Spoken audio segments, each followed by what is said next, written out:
కృపా కనికరం గల కణతండ్రి, ఈ యొక్క విశ్రాంతి దినాన మీ యొక్క వాక్యాన్ని చెప్పుటకు నన్ను ఎన్నుకున్నందుకు మీకు వందనాలు తండ్రి. నాయన, అనేకులు తండ్రి ఈ యొక్క వరదల్లో కొట్టుకుపోయి చిక్కుకుపోయి అనేక ఇబ్బందుల ఇరుకుల మధ్య ఉన్నప్పుడు తండ్రి, మాకు నేటికి తండ్రి మమ్మల్ని సజీవుల లెక్కలో ఉంచి మమ్మల్ని కాపాడుతున్న విధానాన్ని కొరకు మీ వందనాలు తండ్రి. మరి ముఖ్యంగా తండ్రి, వాక్యం చెబుతున్న నాకు తండ్రి మంచి వాక్శక్తిని ప్రసాదించండి. ఆయన మీ పిల్లలు తండ్రి కేవలం వినువారై తమను తాము మోసపుచ్చుకోనకుండా విన్న వాక్యాన్ని స్వీకరించి దాని ప్రకారం జీవించే మంచి మనస్సును ప్రతి ఒక్కరికి దయచేయవలసింది కోరుతూ, ఇంకేమైనా రావాల్సిన వాళ్ళు ఉంటే సకాలానికి మా మధ్య చేరుస్తారని విశ్వసిస్తూ, జగత్ రక్షకుడైన యేసుక్రీస్తు వారి పేరట ఈ ప్రార్థనా మనవులు అడిగి వేడుకొడుచున్నాడు కన్న తండ్రి, ఆమేన్. అందరూ సంతోషంగా ఉన్నారా? ఆమేన్. నా ప్రసంగాన్ని ఇదే మొదటిసారి వింటున్న వాళ్ళు ఎవరైనా ఉన్నారా? చేతులు ఎత్తండి. మొదటిసారి అంటే ముందుసారి నేను వచ్చినప్పుడు రాని వాళ్ళు, రెండోసారి వాళ్ళ సంతోషం, మొదటిసారి వింటున్న వాళ్ళు. సరే, మొదటిసారి వింటున్న వాళ్ళ కోసం నేను ముందు చెప్పిన ఆ ప్రసంగంలో ఈ సెకండ్ పార్ట్ అండి. ముందు ఫస్ట్ పార్ట్ మాట్లాడినాను. ఫస్ట్ పార్ట్ నేను మాట్లాడిన అంశం పేరేంటి? ఎవరైనా చెప్పగలరా? ఎవరు నీ శత్రువు? నీ శత్రువు ఎవరు? అందులో నేను ఇద్దరిని చెప్పా మీ శత్రువులని. ఎవరెవరు చెప్పగలరా? ఒకటి మన శరీరము, ఇంకోటి అపవాది. వెరీ గుడ్, బాగానే క్యాచ్ చేసుకున్నారు, బాగా గుర్తుపెట్టుకున్నారు. దేవుడికి స్తోత్రం కలుగుతుందా. మరి ఈ యొక్క ఎవరిని శత్రువు అంటే ఒకటి శరీరము, ఇంకోటి మనకు అపవాది. ఈ ఇద్దరు మనకు శత్రువు అని చెప్పాను ఫస్ట్ పార్ట్ లో. ఈ యొక్క పార్ట్ లో ఈ రోజు ప్రసంగం ఏంటంటే, ఆ శత్రువు ఆ అపవాదిని మనం ఎలా జయించాలి, మనం అపవాదిని జయించి పరలోకానికి ఎలా వెళ్ళాలి అనేటటువంటి అంశం మీద ఈ రోజు మాట్లాడబోతున్నాను. ఓకేనా? అందరూ ఆసక్తిగా ఉన్నారు వినడానికి? రైట్. నేను ప్రసంగంలోనికి పోయే ముందు ఒక చిన్న ప్రశ్న మీకు వేయాలనుకుంటున్నాను. బాగా మనస్సు పెట్టి ఆలోచించండి. కొంచెం కష్టమే ఆన్సర్ చెప్పడము, కానీ మీరు ఆలోచించండి. నేను ప్రశ్న వేస్తున్నాను. ప్రశ్న ఏంటంటే, పేరు, మనిషికి పేరు దేనికి పెడతారు? రెండు ఆప్షన్స్ ఇస్తాను. మనిషికి పేరు దేనికి పెడతారు? నెంబర్ 1 ఆత్మ, నెంబర్ 2 శరీరం. పేరు మనిషికి ఆత్మకు పెడతారా, శరీరానికి పెడతారా? శరీరానికి. శరీరానికి అని ఎలా చెప్పగలరు? ఆత్మకి అని ఎలా చెప్పగలరు? బాగా ఆలోచించి చెప్పండి. ఇంకోసారి ఒక క్వశ్చన్ అడుగుతున్నాను. మనిషికి పేరు శరీరానికి పెడతారా, ఆత్మకు పెడతారా? ఆత్మకి అంటే ఎలా చెప్పగలరు? శరీరానికి అంటే ఎలా చెప్పగలరు? మెసేజ్ అయిపోయినాక దీని యొక్క జవాబు నేను చివరిలో చెప్తాను. ఓకేనా? ఇప్పుడు మనం వాక్యంలోకి వెళ్ళిపోతాం. Okay, right. మనం చూస్తున్నట్లయితే యాకోబు రాసిన పత్రిక 4వ అధ్యాయం, యాకోబు రాసిన పత్రిక 4వ అధ్యాయం 1వ వచనం. ప్రియులారా, మీలో యుద్ధములను పోరాటములను దేని నుండి కలుగుచున్నవి? మీ అవయవములలో పోరాడు భోగేచ్ఛల నుండియే కదా అంటున్నాడు. మీలో యుద్ధములను కలహములను దేని నుండి కలుగుచున్నవి అంటే క్వశ్చన్ మార్క్ వేస్తున్నాడు. యుద్ధములు, కలహములు, గొడవలు ఒక దేశానికి మధ్య ఇంకో దేశానికి, ఒక రాష్ట్రానికి మధ్య ఇంకో రాష్ట్రానికి, మన ఇండియాకి కూడా పక్క దేశాలతో ఎందుకు గొడవలు జరుగుతున్నాయి, దేనికి గొడవలు జరుగుతున్నాయి అని క్వశ్చన్ మార్క్ పెట్టి కింద జవాబిస్తున్నాడు. ఎందుకంట? పక్కనే అండి, మీ అవయవములలో పోరాడు మీ భోగేచ్ఛల నుండియే కదా, అదే వచనం. మీ అవయవముల నుండి పోరాడు భోగేచ్ఛల నుండియే కదా అన్నాడు. భోగేచ్ఛ అంటే ఏంటి? భోగేచ్ఛ అంటే ఏంటి? ఇచ్ఛ అంటే సుఖం, కోరిక. భోగేచ్ఛ అంటే అంతకు మించి. ఫర్ ఎగ్జాంపుల్, మనం ఒక ఆలోచిస్తే ఇచ్ఛ అంటే ఏంటంటే వారానికి ఒకసారి మాంసం తింటాం అనుకోండి, ఇది ఇచ్ఛ. అందరికీ ఉండాల్సిన కోరిక, సాధారణమైన కోరిక. భోగేచ్ఛ అంటే ఏమి? రోజు మాంసం తినాలనుకోవడం. ఓకేనా? సైకిల్ ఉన్నవాడు బండి కావాలనుకోవడం ఇచ్ఛ. సైకిల్ ఉన్నవాడు నేను హెలికాప్టర్ కొనాలనుకోవడం ఏంటి? భోగేచ్ఛ. గుడిసెన్నోడు ఇల్లు కట్టుకోవాలనడం ఇచ్చ, గుడిసెన్నోడు డూప్లెక్స్ హౌస్ కట్టుకోవాలనడం ఏంటి? భోగేచ్ఛ. యుద్ధాలు కలుగుతుందంట, భోగేచ్ఛల వలన ఏం జరుగుతుందంట? యుద్ధాలు జరుగుతుందంట. ఇప్పుడు మనకి రెండు ఉన్నాయి మెయిన్, ఒకటి ఏంటంటే ఆత్మ, ఇంకోటి శరీరం. నేను వేసిన ప్రశ్నలో కూడా దానికి ఆప్షన్స్ ఇచ్చాను. ఈ రెండిట్లో ఏది గొప్పది అని మనం ఆలోచిస్తే దానికి యోహాను సువార్తలో దేవుడు ఒక మంచి మాట రాయించాడండి. యోహాను సువార్త 6వ అధ్యాయం 63వ వచనం. ప్రియులారా, యోహాను సువార్త 6వ అధ్యాయం 63వ వచనం. ஆவியே உயிர்ப்பிக்கிறது, మాంసమానది ఒండ్రుకు మొదవాదు. తెలుగులో ఏముంది చూడండి ఒకసారి. ఆత్మయే జీవింపజేయుచున్నది, శరీరము కేవలము నిష్ప్రయోజనము. ఆత్మయే మనిషిని జీవింపజేయుచున్నదంట. ఆత్మయే మనిషిని ఏం చేస్తుంది? జీవింపజేయుచున్నదంట. శరీరము కేవలము నిష్ప్రయోజనము. నేను వేసిన క్వశ్చన్ కి ఇక్కడే ఆన్సర్ దొరికేస్తుంది మీకు కరెక్ట్ గా ఆలోచిస్తే. కానీ మీరు అదే క్వశ్చన్ నేను లాస్ట్ లో అడుగుతాను, మీరు ఆన్సర్ చెప్పండి. ఆత్మయే జీవింపజేయుచున్నది, శరీరము కేవలము నిష్ప్రయోజనం అంట. ఇప్పుడు పరలోకానికి ఎలా వెళ్ళాలి అని నేను మీకు ప్రశ్న వేశాను. అంటే శత్రువును జయించి పరలోకానికి ఎలా వెళ్ళాలి అనే అంశం మీద నేను మాట్లాడడానికి వచ్చాను. ఇప్పుడు అలా పరలోకానికి వెళ్ళాలి అని ప్రయత్నించిన వ్యక్తి ఒకరున్నారు. అంటే పరలోకానికి వెళ్ళాలి అని ప్రయత్నించి పరలోక నిత్య జీవితాన్ని స్వతంత్రించుకున్న వ్యక్తి ఒకరున్నారు. ఆయన మాటల్లో మనం విందాం ఎలా వెళ్ళాలి, ఆయన ఏం ప్రయత్నం చేశాడో పరలోకానికి వెళ్ళడానికి, ఎటువంటి స్టెప్స్ తీసుకున్నాడో దాన్ని మనం చూద్దాం. ఆయనే మన అపోస్తలుడైన పౌలు గారు.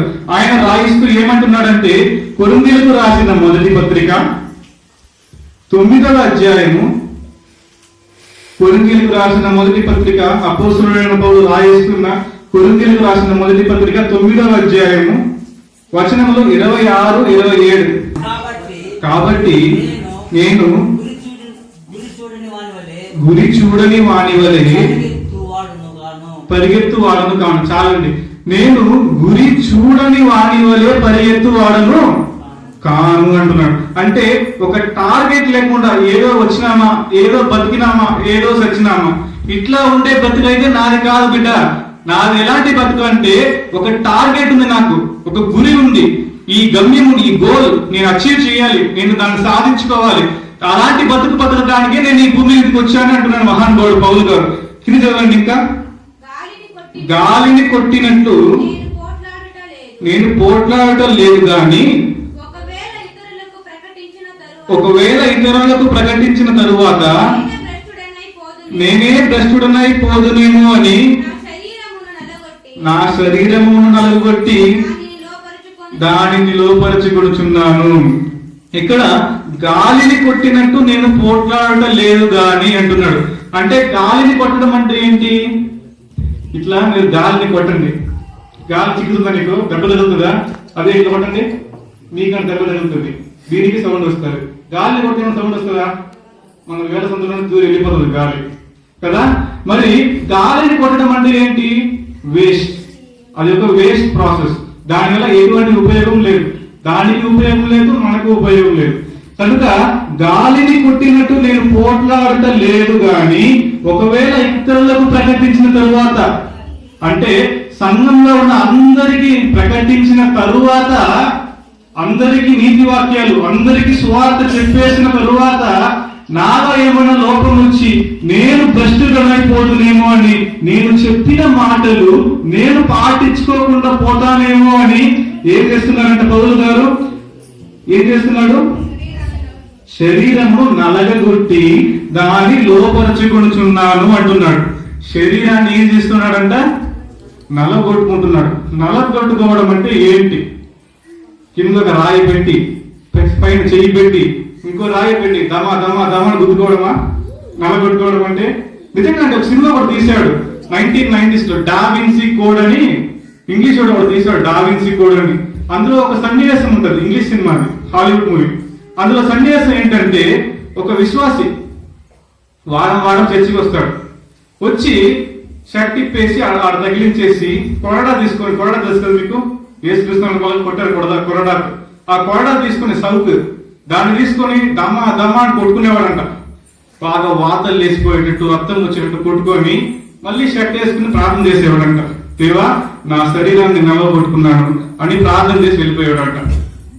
అంటే నలగ కొట్టుకోవడం అంటే ఈ వ్యక్తికి ఏమని అర్థమైంది?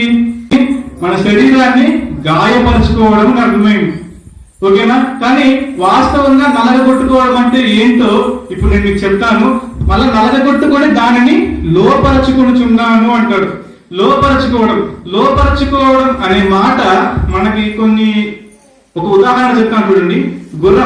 గుర్రాన్ని ఎలా లోపరుచుకుంటారు? గంటలు కడతారు, ముందు ఆ బెల్ట్ వేసుకుంటారు. సవారీ చేసాడు ఏం చేస్తాడు? వెనక సీట్లో కూర్చొని డొక్కలు తంతే గుర్రం ముందుకు వెళ్తుంది, ఆ బెల్ట్ లాగి గుర్రం ఆపుతాడు. ఇది లోపరుచుకునే విధానం. ఇప్పుడు నలగొట్టుకున్నాడంటే పౌలు గారు శరీరాన్ని ఎలా నలగొట్టుకున్నాడని మనం ఆలోచిస్తే పౌలు గారు పెళ్లి చేసుకోలేదు. అది ఒక పాయింట్. మళ్ళీ ఆయన తన కోసమని ఏది ఆయన ఉంచుకోలేదు. ఏదున్నా అన్నిటినీ అమ్మి ఏది 10 రూపాయలు ఇచ్చినాడో దాని సువార్త కోసమే ఖర్చు పెట్టేవాడు. తన శరీరం కోసం కానీ తన ఆత్మ కోసం కానీ ఏ విషయంలో ఆయన చింతపడలేదు. ఆయన ఎంత కష్టపడ్డాడో నలగొట్టుకోవాలి అని చెప్పిన తరువాత ఆయన 2 కొరింథీయుల పత్రికలకు వచ్చేసరికి ఏమని మాట్లాడుతున్నారు, ఏమని సాక్ష్యం ఇస్తున్నామో చూడగలిగితే కొరింథీయులకు రాసిన 2వ పత్రిక 11వ అధ్యాయం 23 నుండి పోయారా? కొరింథీయులకు రాసిన 2వ పత్రిక 11వ అధ్యాయం 23 నుండి చదవండి. వారు క్రీస్తు పరిచారకులారా వెర్రివాణి వలె మాటవాడుచున్నారు, నేనును మరీ ఎక్కువగా క్రీస్తు పరిచారకుడను. ఈ యొక్క 3 వచనాలను తీసుకొని గంట సేపు మాట్లాడచ్చు. అంత డీప్ మెసేజ్ ఉంది దీంట్లో. ఒక్కొక్కటి చదవండి చెప్తాను. మరీ విశేషముగా ప్రయాసపడితిని, మరి అనేక పర్యాయములు చెరసాలలో ఉంటుంది. చాలండి, అనేక పర్యాయములు చెరసాలలో ఉంటుంది. చెరసాల అంటే జైల్లో ఉన్నాడంట పౌలు గారు. ఇప్పుడు మన ఊర్లో నుండి ఏమైనా జైలుకి పోయేస్తే ఏమంటాం మనము? వీడు ఏం తప్పు చేసినాడు, ఎవడు కడుపు కొట్టినాడు అంటే ఈయన తప్పు చేసి జైలుకి పోలే. నిజంగా యేసుక్రీస్తు వారి సువార్త ప్రకటనలకు ముందుండి సువార్త ప్రకటించినందుకు ఈయన జైల్లో వేశారు. ఇంకా చదవండి ఏం చేసినాడు? జైల్లో ఉన్నాడు. మరి అనేక పర్యాయం చెరసాలలో ఉంటిని, అపరిమితముగా దెబ్బలు తింటిని. ఆయన దమా దమా దమాన్ని కొట్టారంట పౌలు గారు. మళ్ళీ అనేక మారులు ప్రాణాపాయంలో ఉంటుందంటే సావరలిలో ఉన్న అంటే అనేక సార్లు నేను బతుకుతానో చేస్తానో తెలియనటువంటి పరిస్థితుల్లో ఉన్నాను. ఇంకా కిందికి యూదుల చేత 5 మారులు 1 తక్కువ 40 దెబ్బలు తింటిని. 40 × 5 ఎంత? 200 - 5 195 దెబ్బలు తిన్నాడంట ఆయన యూదుల దగ్గర. మళ్ళీ 3 మారు బెత్తములతో కొట్టబడుతుంది, కర్రతో కొట్టారంట దమా దమా అని. ఇంకా ఒకసారి రాళ్లతో కొట్టబడ్డారంట. స్టెఫన్ గారిని ఎలా చంపేశారు? రాళ్లతో కొట్టి స్టెఫన్ గారిని చెప్పారు. ఈయన కూడా రాళ్లతో కొట్టారంట. ఇంకా 3 మారు ఓడ పగిలి శ్రమ పడుతుంది. ఓడ పగిలి శ్రమ పడుతుంది. ఏమండి, మనకు నైట్ లో కరెంట్ పోతేనే మనకి ఎలా ఉంటది? నడు సముద్రంలో ఓడ పగిలిపోతే ఎలా ఉండదు ఒకసారి ఆలోచించే సిచ్యువేషన్. నడు సముద్రంలో చుట్టూ చూసినా నీళ్ళే, ఎట్లాంటి చేపలు ఉంటే సముద్రంలో కలవు. అట్లాంటి సిచ్యువేషన్ లో ఓడ పగిలిపోతే ఎలా ఉంటుంది? ఏదో ఒక కర్రను పట్టుకున్నట్లా ముసలంతా ఉంటారు. ఇంకో షిప్ వచ్చే వరకు, ఇంకో ఓడ వచ్చే వరకు ఎలా ఉంటారు వాళ్ళు? బతుకుతారా లేదా తెలియని పరిస్థితి. అలా ఒకసారి అయిందా? 2 సార్లు అయిందా? 3 సార్లు. 3 సార్లు ఓడ పగిలి శ్రమ పడింది. ఇంకా ఒక రాత్రి పగళ్ళు సముద్రంలో గడిపింది. అంటే తిండి లేకుండా ఓడ పగిలిపోయి ఒక రాత్రి ఒక పగల సముద్రంలో ఉన్నాడంట. ఇంకా అనేక పర్యాయములు ప్రయాణములలోను, నదుల వలనైన ఆపదలలోను, దొంగల వలనైన ఆపదలలోను, స్వజనుల అంటే సొంత వాళ్ళే కీడు చేస్తున్నారు పౌలు గారికి. స్వజనుల వలనైన ఆపదలలోను, అన్ని దినుల వలన ఆపదలలోను, పట్టణములలో ఆపదలలోను, అరణ్యములలో ఆపదలలోను, సముద్రములో ఆపదలలోను, కపట సహోదరుల వలని ఆపదలలోను ఉంటిని. ప్రయాసముతోనూ కష్టముతోనూ తరచుగా జాగరణములతోనూ ఆకలి దప్పులతోనూ తరచుగా ఉపవాసములతోనూ చెలితోనూ దిగంబరత్వముతోనూ ఉంటిని. ఇంకను చెప్పవలసినవి అనేకములున్నవి. ఇక్కడితో అయిపోయింది ఎక్సెట్రా అని పెట్టి వదిలేలే.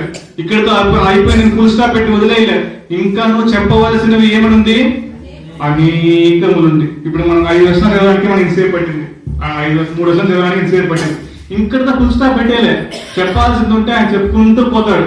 ఆయన తిరిగిన ప్రదేశాలు ఒకసారి మీ బైబిల్లో లాస్ట్ తీయండి. లాస్ట్ పేపర్ బైబిల్లో, అందరి బైబిల్లో, తెలుగు బైబిల్ అంటే తెలుగు, తమిళ బైబిల్, లాస్ట్ పేపర్ లో ఒక మ్యాప్ ఉంటది. Map last Bible. అది ఏం మ్యాప్ చూడండి. అపోస్తలుడైన పౌలు ప్రయాణము చేసిన ప్రదేశాలు అన్ని చోట్ల తిరిగాడు ఆయన. ఖండాలు ఖండాలు ఖండాలు తిరిగి సువార్త ప్రకటన చేశాడు ఆయన. ఆయన చేసిన ఆయన పడిన కష్టానికి ఈరోజు మన చేతిలో బైబిల్ ఉంది. ఆమేన్, హల్లెలూయా. ఇక్కడ మనం చూసినట్లయితే నల్లగా కొట్టుకుపోవడం అంటే ఎలా ఉంటుందో ఒక ఉదాహరణకి మనం పౌలు గారిని చూపించవచ్చు. ఎందుకు? ఆయన తన శరీరాన్ని తానే నల్లగా కొట్టుకోలేదు. అసలు దిగంబరత్వంతో అంటాడు. అంటే వేసుకోవడానికి ఏం లేవు, ఒక జత బట్టలు కూడా లేవంట ఆయనకి.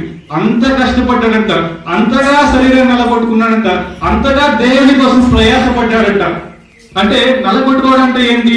దేవుని పనిలో రాత్రనక పగలనక కష్టపడుతున్నప్పుడు ఎదురయ్యే ప్రతి ఒక్క ఇబ్బందిలో మనం నిలబడతామా స్ట్రాంగ్ గా అని చెక్ చేసుకోవడమే నల్లగొట్టుకోవడం. ఇలా పౌలు గారిని మనం చూసినట్లయితే ఆయన శరీరాన్ని ఎలా నల్లగొట్టుకున్నాడో మనకు కనబడుతుంది. లోకంలో ఒక సామెత ఉందండి. ఇంటికి ఒంటికి ఎంత పెట్టినా సరిపోదంట. ఇంటికి ఒంటికి ఎంత పెట్టినా సరిపోదు. మేము కూడా ఇంటి పైన షీట్ వేస్తాం. మేము అనుకున్నది 1,50,000 అయిపోవాలని. మా చేతిలో ఉన్న దిగింది మేము 50,000 పెట్టుకుని దిగిన పనిలోకి. కానీ సుమారుగా మా ఇల్లు ఆ పైన షీట్ వేసుకున్నానికి 2 రూమ్లు ఒక షీట్ వేసుకున్నానికి మాకు ఖర్చు ఏంటో తెలుసా? 1,50,000 పెట్టుకుని దిగినాము. కానీ మాకు అయిపోయేసరికి ఖర్చు అయింది సుమారుగా 2.5 లక్షలు ఖర్చు అయింది. అంటే మనం పెట్టుకొని మనం ఎంత దిగుతామో అంతలోపు ఇంట్లో అవ్వదు. ఏదో ఒకటి ఇక్కడ ఇది పెడితే బాగుండు, అక్కడ ఆ కబోర్డ్ పెడితే బాగుండు, ఇక్కడ ఈ బాత్రూమ్ పెడితే బాగుండు, ఇట్లాంటి కొత్త కొత్త థాట్స్ దిగేసాక వస్తూనే ఉంటాయి. వాటి కొత్త ఎక్స్ట్రా ఖర్చు అవుతూనే ఉంటుంది. కాబట్టి ఇంటికి అంటే మన శరీరానికి కూడా మనం ఇది ఇక్కడితో సరిపోతుంది అని ఆపే ప్రసక్తి అయితే ఉండదు. ఇంకా కావాలి మన శరీరానికి, ఇంకా ఏదో సుఖపెట్టాలి మనం అని ఆలోచించేదే మనం ఎప్పుడు చూస్తుంటాం. శరీరం మరి దీనికి ముందు మనం వచ్చినప్పుడు ఒక పాయింట్ చెప్పండి లాస్ట్ లో. శరీరాన్ని మనము దేనికైనా అలవాటు చేస్తే దానికి అలవాటు పడిపోతుందని. ఇంతమంది గుర్తుంది ఈ పాయింట్. శరీరాన్ని మనము వేటికి అలవాటు చేస్తే దానికి అలవాటు అయిపోతుంది. చెప్పినాను, ఉదాహరణ చెప్పినాను. పొద్దున 4 గంటలకు లేవాలని అలారం పెట్టుకుంటే ఖచ్చితంగా వారం తర్వాత ఆ టైంకి మనం ఖచ్చితంగా లేస్తాం. అవునా కదా? ఖచ్చితంగా లేస్తాం. అలా ఈ శరీరాన్ని మనము దేవుడి కొరకు మనం వాడుకోవాలి, దేవుడి కొరకు మనము ఇవ్వాలి అని కానీ మనం డిసైడ్ చేసుకుంటే ఒకరోజు కూడా ఉండలేము మనం దేవుని పని చేయకుండా. ఖచ్చితంగా వాక్యం చదువుకోవాలి, ఈ టైంలో నుండి ఈ టైం చదవాలి, వాక్యం చదవాలి, ఈ టైం నుండి ఈ టైం ప్రార్థన చేయాలి అని అనుకుంటే ఖచ్చితంగా మనం చేసి చెప్తానండి. కానీ దానికి మనకు కావాల్సింది ఇక్కడ కమిట్మెంట్ కావాలి.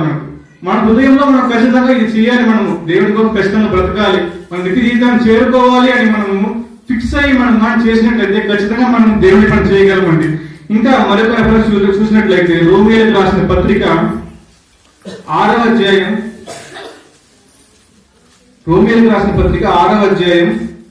13-14 అండి. మరియు మీ అవయవములను దుర్నీతి సాధనములుగా పాపమునకు అప్పగింపకుడి. అయితే మృతుల నుండి సజీవుల పడుకొని మిమ్మల్ని మీరే దేవునికి అప్పగించుకోనుడి. మీ అవయవములను నీతి సాధనములుగా దేవునికి అప్పగించుడి. మన అవయవాలని దేవుడికి ఎలా అప్పగించాలంట? నీతి సాధనాలుగా దేవుడికి అప్పగించాలంట. నీతి సాధనాలుగా అప్పగించడం అంటే ఏంటి? ఏ తప్పు చేయకుండా మన అవయవాలను మనము భద్రంగా కాపాడుకొని, ఒకవేళ తెలియని చేసిన తప్పులని మనం దేవుని దగ్గర ఒప్పుకొని మనం పరిశుద్ధంగా జీవించి మనము మన శరీరాన్ని మనం దేవుడికి అర్పించడమే నీతి సాధనాలుగా దేవుడికి అప్పగించడం అనే దానికి ఒక మంచి ఉదాహరణ.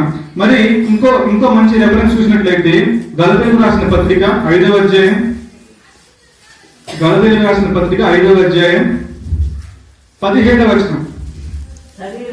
శరీరము ఆత్మకును ఆత్మ శరీరమునకును విరోధముగా అపేక్షించును. చాలండి. శరీరము ఆత్మకును ఆత్మ శరీరానికి రెండు ఈక్వల్ అంటున్నాడా, ఆపోజిట్ అంటున్నాడా? విరోధం. అంటే శరీరాన్ని చూస్తే ఆత్మకు పడదు, ఆత్మను చూస్తే శరీరానికి పడదు. అవునా కాదా?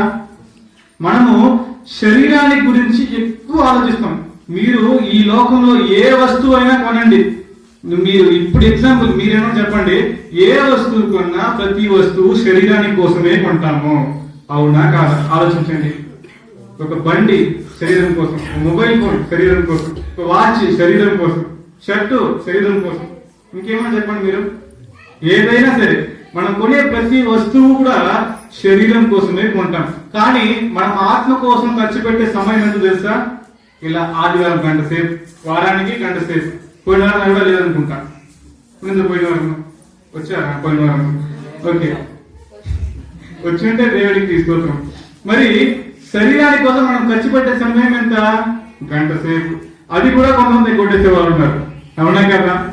ఆమె మరి శరీరాని కోసం మనము, శరీరము ఆత్మకి, ఆత్మ శరీరానికి ఎప్పుడు ఆపోజిట్ అంటేనే అండి. ఇవి రెండు ఎప్పుడు కలిసిపోదంట. ఎందుకు? అది పరలోకానికి వెళ్ళనివ్వకుండా మనల్ని అడ్డుపడేది శరీరమే. ఇదే ఫస్ట్ పార్ట్లో చెప్పాను నేను. మరి ఇక్కడ మనం చూసినట్లయితే రెండు ఆపోజిట్ గా ఉంటాయని మనం చూస్తున్నాం. మరి ఎందుకు ఎప్పుడు ఆత్మ శరీరానికి ఆపోజిట్ అంటే, ఆత్మ ఎక్కడి నుండి వచ్చిందంటే దేవుని దగ్గర నుండి వచ్చింది. పరలోకం నుండి ఆత్మ మనకు వచ్చింది. కాబట్టి ఈ ఆత్మ ఎప్పుడు పరలోకానికి వెళ్ళాలి అనే ఒక ఇంటెన్షన్ తోనే ఉంటుంది. కానీ శరీరం ఎక్కడి నుండి వచ్చింది? ఆదాముని ఎక్కడి నుంచి చేశాడు దేవుడు? మట్టి నుండి చేశాడు. కాబట్టి ఈ మట్టి ఎప్పుడు ఈ మట్టి కోసమే ఆకర్షింపబడి తిరుగుతూ ఉంటది. కాబట్టి ఇదే మెయిన్ రీజన్ మన పరలోకానికి వెళ్ళకుండా మన ఆత్మను అడ్డుకుంటుంది ఏంటంటే మన శరీరం. మరొక మంచి రెఫరెన్స్ చూసినట్లయితే కొరింథీయులకు రాసిన 2వ పత్రిక, అయిపోయి ముగించేస్తాం. కొరింథీయులకు రాసిన 2వ పత్రిక 4వ అధ్యాయం 16వ వచనం.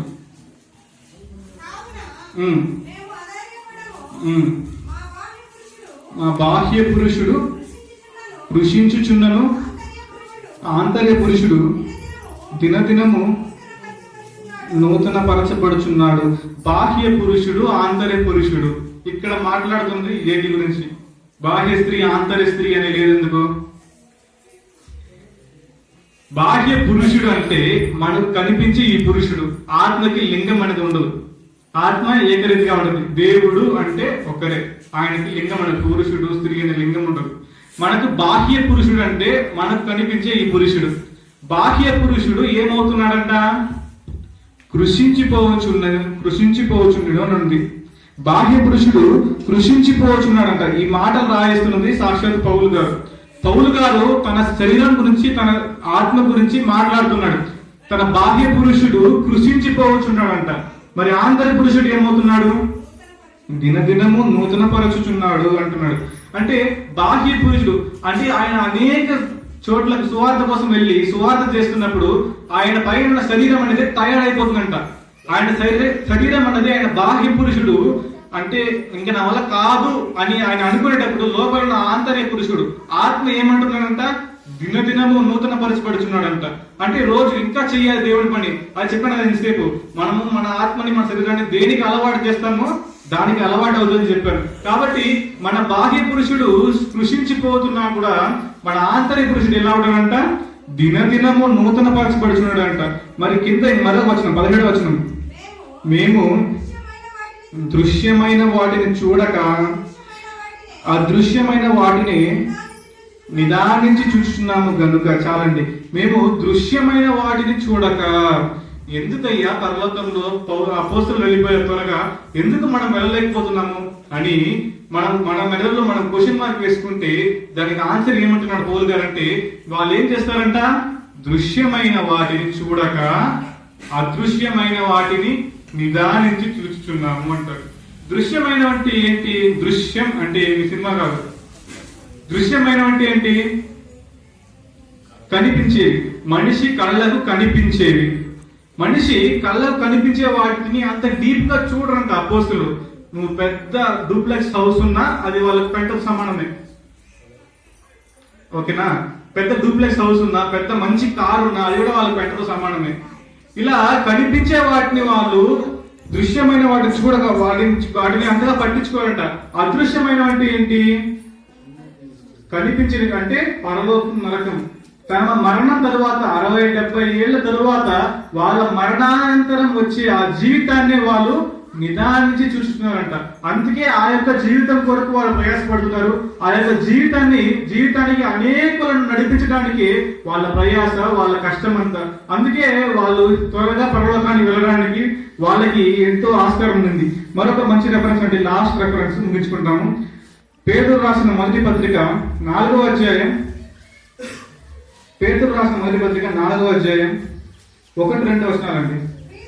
క్రీస్తు శరీరమందు శ్రమపడెను గనుక మీరును అట్టి మనసును ఆయుధముగా ధరించుకొనుడి. ఇంకొక నిమిషం అండి. క్రీస్తు శరీరమందు శ్రమపడ్డాడట. క్రీస్తు శరీరం ఎలా శ్రమపడ్డాడు? ఆయన సిలువ వేసేటప్పుడు ఎన్ని దెబ్బలు కొట్టారండి ఆయన్ని ముళ్ళ కిరీటం పెట్టారు, కొరడా దెబ్బలు కొట్టారు, ముఖం మీద ఉమ్మేస్తారు, అరచేతులతో కొట్టారు. ఇంతగా శ్రమపడ్డాడు ఆయన. చదవండి కిందికి మళ్ళీ. శరీర విషయములలో శ్రమపడిన వాడు శరీరమందు జీవించు మిగిలిన కాలము ఇక మీద మనుజాశలను అనుసరించి నడుచుకొనక దేవుని ఇష్టానుసారంగానే నడుచుకున్నట్లు పాపముతో జోలి ఇక నేమీ లేక ఉండును. అంటే శరీరముతో దేవుని కోసము నిజంగా శ్రమపడే వ్యక్తి అంటూ ఎవరన్నా ఉన్నారనుకోండి, వాళ్ళు మళ్ళీ పాపం జోలికి వెళ్ళరు. దానికి ఉదాహరణ యేసుక్రీస్తు వారు అని ఈ యొక్క వచనం సారాంశం. అంటే శరీరంతో దేవుడి కోసం నిజంగా కష్టపడిన, నిజంగా పాటుపడిన, నిజంగా శ్రమలు అనుభవించిన వాళ్ళు ఎవరైనా ఉంటారంటే వాళ్ళు మళ్ళీ జీవితంలో ఇంకెప్పుడు పాపం చేయరండి. కాబట్టి మనము అపోస్తులు ఎలా పరలోకానికి వెళ్ళిపోయారంటే, ఎలా పరలోకానికి వెళ్ళగలిగారంటే దానికి ఉదాహరణ ఏంటంటే వాళ్ళు ఏం చేశారు? ఆ శరీరాన్ని ఏం చేశారు? కొరడాలతో కొట్టుకున్నారు. కాబట్టి పరలోకానికి వెళ్ళరా? శరీరాన్ని ఏం చేశారు? వాళ్ళు దేవుడి కోసం అర్పించుకున్నారు. దేవుడి పని చేస్తూ దేవుడి పని 24 గంటలు చేస్తూ రోజు సమయం దేవుడితో గడిపేవాళ్ళు. మీకు ఏమైనా అర్థమైందా? అర్థం కాలేదా? నాకు అర్థం అవడం లేదు. అందరూ బ్లాంక్ ఫేస్ వేసుకుంటున్నారు. దేవుడి పనిని వాళ్ళు నిరంతరం చేశారు. దేవుడి కోసం వాళ్ళ సమయాన్ని ఎక్కువ కేటాయించారు. తమ శరీరాలను దేవుడి కోసం అప్పగించుకున్నారు. ఇదే ఒక మంచి ఓపెన్ సీక్రెట్ పరలోకానికి వెళ్ళడానికి. మన ఆత్మలని, మన శరీరాన్ని మనం దేవుడి కొరకు అర్పించుకుంటే మనం పరలోకానికి వెళ్తాము. అర్థమైందా లేదా? ఏమైనా అర్థమైందా లేదా? ఇప్పుడు క్వశ్చన్కి వస్తాం. క్వశ్చన్ నేను అడిగా. ఏం క్వశ్చన్ అడిగా? మనకి పేరు శరీరానికి పెడతారా, ఆత్మకు పెడతారా అని. శరీరానికి పేరు పెడతాము అనేటటువంటి చేతులుంది.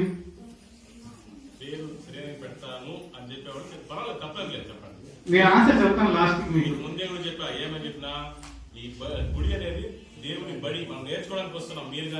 నేను కూడా ఫస్ట్ నాకు తెలియదు. నేను శరీరం అని చెప్పాను, నేను ఆత్మ అని చెప్పాను.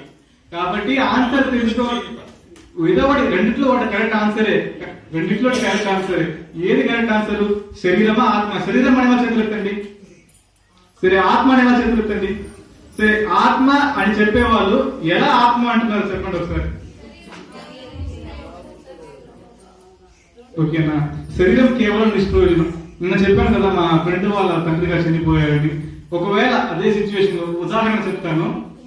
నేనే సరే వెళ్ళి వాడి పక్కన నిలుచుకొని వాడు ఏడుస్తూ ఉంటే, రే ఎందుకురా ఏడుస్తున్నావు? మీ నాన్న ఇక్కడే పడుకున్నాడు కదరా, ఎందుకురా వెళ్ళిపోయావు, చచ్చిపోయావు అని ఎందుకురా అంటావు?